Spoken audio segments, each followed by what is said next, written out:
We have also graduated now 3 battalions, average of 500 men each, from JPTIC, and another battalion is currently in training, as Howard said. The graduates have also been extensively schooled by the Jordanians, who have really stepped up to this task, on loyalty to the Palestinian flag and the Palestinian people. And what we have created, and I say this in humility, but what we've created are new men. The average age of the graduates is 20 to 22 years. And these young men, when they graduate, and their officers believe that their mission is to build a Palestinian state. So if you don't like the idea of a Palestinian state, you won't like the rest of this talk. But if you like the idea of a Palestinian state, listen on. Let me quote you, for example, from an excerpt of the graduation remarks of a senior Palestinian official as he spoke to the assembled troops in Jordan last month. He said, "You men of Palestine have learned here how to provide for the safety and security of the Palestinian people. You have a responsibility to them and to yourselves. You were not sent here to learn how to fight Israel, but you were rather sent here to learn how to keep law and order, respect the right of all of our citizens, and implement the rule of law so that we can live in peace and security with Israel." Now, upon the return of these new men of Palestine, they have shown motivation, discipline, and professionalism, and they have made such a difference, and I'm not making this up, that senior IDF commanders ask me frequently, how many more of these new Palestinians can you generate, and how quickly? Because they're our way to leave the West Bank. The second area we focused on has been capacity building in the Ministry of Interior. That may seem like a mundane task, but it's absolutely vital, because we're trying to form a normal government.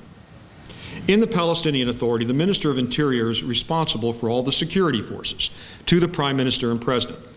And when Gaza fell, the Ministry of Interior fell with it, which really wasn't a bad thing, because the ministry had been dominated by Hamas.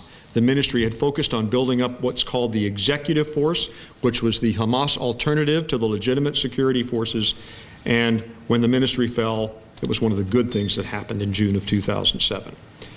Well, the new Fayyad-appointed minister had literally no one else to work with when he walked into his office. And as he complained to me, he didn't even have a typewriter. Think about that.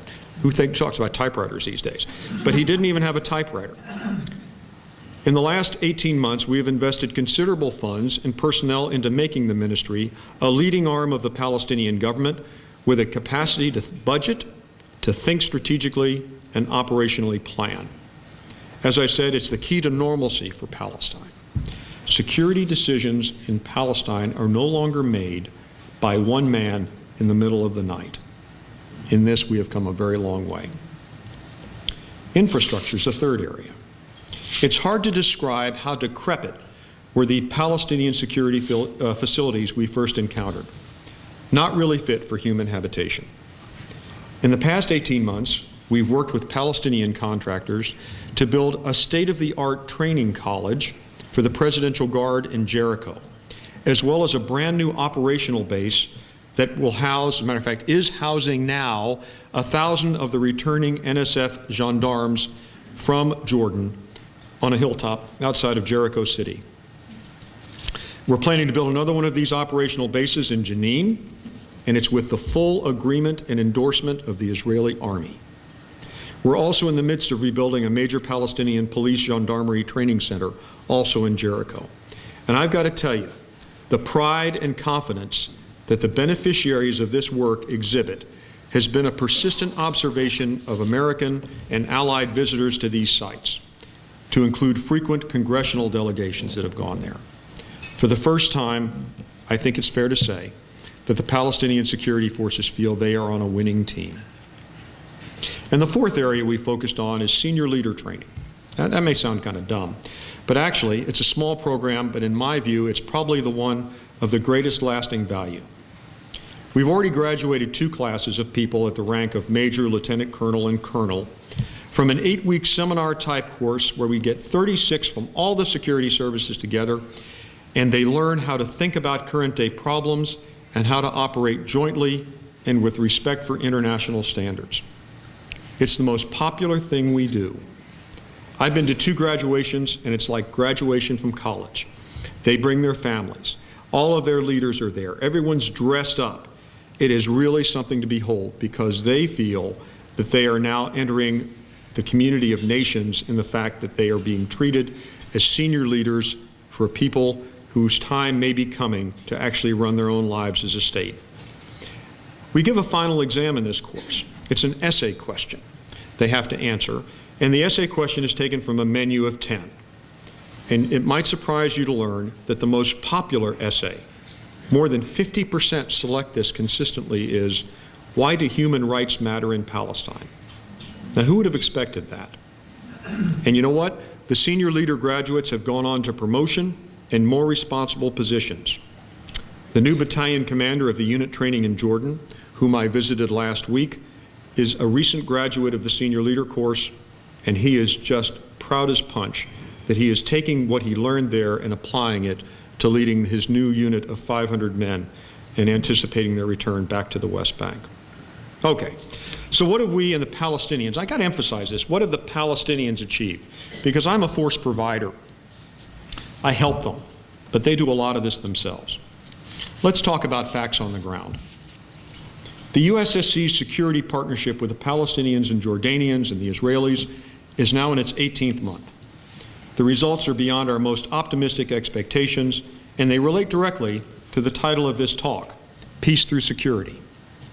The facts on the ground have changed and will continue to change. I don't know how many of you are aware, but over the last year and a half, the Palestinians have engaged upon a series of what they call security offensives throughout the West Bank, surprisingly well coordinated with the Israeli army, in a serious and sustained effort to return the rule of law to the West Bank and reestablish the authority of the Palestinian Authority. Beginning in Nablus, then Jenin, Hebron, and Bethlehem, they have caught the attention of the Israeli defense establishment for their dedication, discipline, and motivation and results. And I got to tell you, the Jordanian-trained guys are the key. Let me dwell on Hebron a minute, because if any of you know about Hebron, this is a very difficult place, okay? It's the largest city in the West Bank. It has a very large and aggressive settler population, and it is a very holy site for the Jewish people and for the Arab people.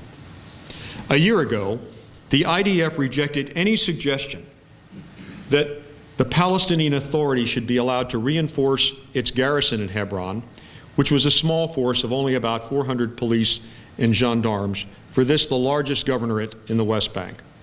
And we wanted to reinforce them with some of the graduates of the Jordan program. They said no.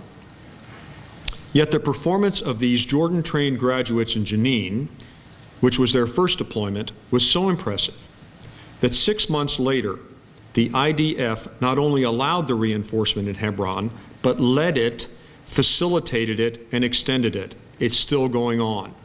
And the results of this reinforcement have been electric. There were villages in the Hebron governorate that had not seen a uniformed Palestinian policeman since 1967. Think about that. Not anymore. It had become the place where tribal law, Sharia law, had replaced the secular law of the Palestinian Authority.